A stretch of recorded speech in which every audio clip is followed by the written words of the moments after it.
Good morning. This is KELOLAND on the go with all you need to know in news and weather as you start your day.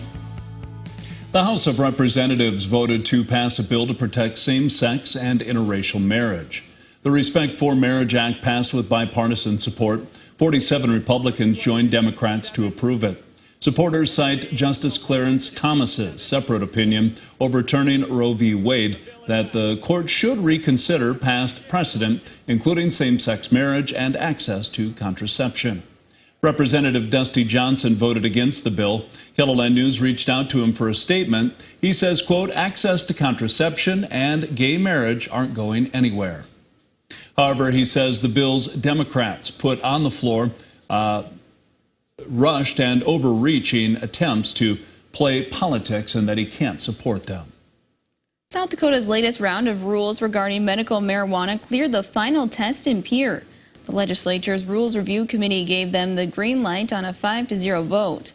Among the changes are tightening the definition of the provider-patient relationship, adding physician assistants and advanced practice registered nurses to the eligibility definition for providers. The new rules also include limiting home growers to 2 flowering plants and 2 non-flowering plants. Capitol News Bureau reporter Bob Mercer takes a look at the changes also approved for business regulations.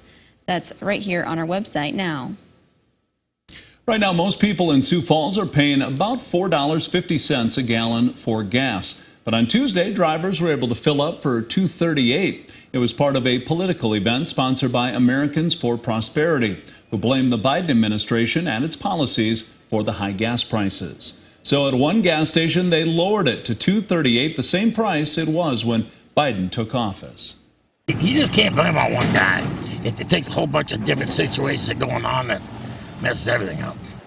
The Biden administration has repeatedly said a number of factors are creating the high gas prices, including the war in Ukraine and the pandemic. Gas prices are also high around the world. Let's get a check of our weather with meteorologist Brian Karstens. Good morning, Brian. Well, good morning. As our forecast today reflects more hot weather, pretty likely across KELOLAND.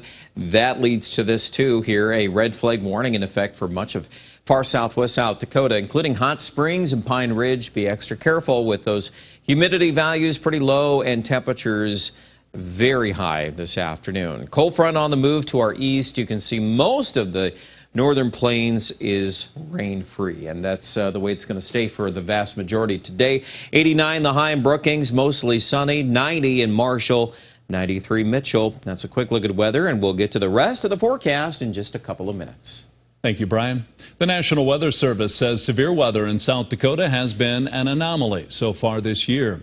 The Weather Service issued 561 severe thunderstorm warnings in the state as of July 5th. That's 131 more than 2007, when the previous record for that time frame was set.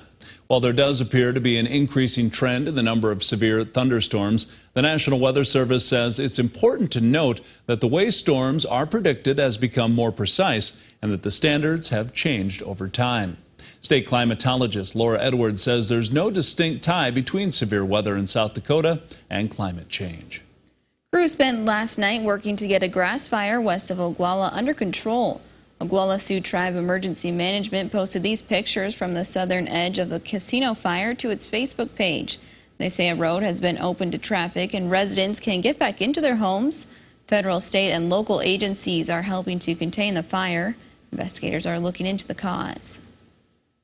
The hot, dry weather has a lot of areas worried about fire danger. The Yankton County Emergency Management is asking everyone to use extreme caution with any open burning. A burn ban is not in place because the conditions aren't severe enough. However, officials are asking people to avoid burning and take extra precautions with machinery and tools that could spark fires. South of Interstate 90, the wheat harvest is in full speed. Combines have been running for around a week at Jorgensen Land and Cattle. Even with the conditions being drier than normal over the winter and spring, yields and grain quality are high for the winter wheat crop this year. Pretty awesome, you know, especially when you have good prices and you can put price and production together and be above average or average. That's a win. Jorgensen says they should be done harvesting their winter wheat crop by the end of this week. That's a look at some of our top stories. Now let's get one last look at your weather with meteorologist Brian Karstens. Brian? All right, as we take a look at our weather forecast today, northwest winds, dry weather for much of the northern plains, as you see here on Futurecast. We do see high pressure nosing right down here into the middle of KELOLAND tomorrow morning, but that feature will then begin to pull away from us here by Thursday night and early Friday morning. In its wake, we could see a few widely scattered showers and thunderstorms. The humidity will start to pump back in a little bit, and this seems to be, in my view, at least warranting about a 30% chance of rain. It might be a little frustrating to watch the radar because you might see some hot spots around for some rain, and then, you know, a few miles away, it may not rain much at all. That's kind of the going theory here on this setup here on Friday. Now, if you don't get rain there when you want some rain, there's maybe another chance with a cold front coming in. We have settled on keeping a lot of that, though, East River, in particular from Aberdeen to Sioux Falls. There will be some scattered cells with that front, and then that'll push through and then hopefully knock down these temperatures a little bit into early next week. Now, there could be some additional rain chances down the line. Sunday, Monday, maybe in the Black Hills, and then eventually a larger system comes in from the northwest by Tuesday. So we'll just keep that story alive and see where it goes next here. 90s today, though. It's still a hot day, a dry day for most of us. And then, of course, the next, well, at least day or so into Thursday, that's dry too. It heats up Friday, 94 Sioux Falls with the heat and the humidity going up. And then we bring in the 80s next week, and there are a couple more chances of rain at the tail end of the 7-day forecast. Aberdeen also should get a little break on the heat. We've knocked the mercury down into the middle 80s for highs projected days 5 through 7.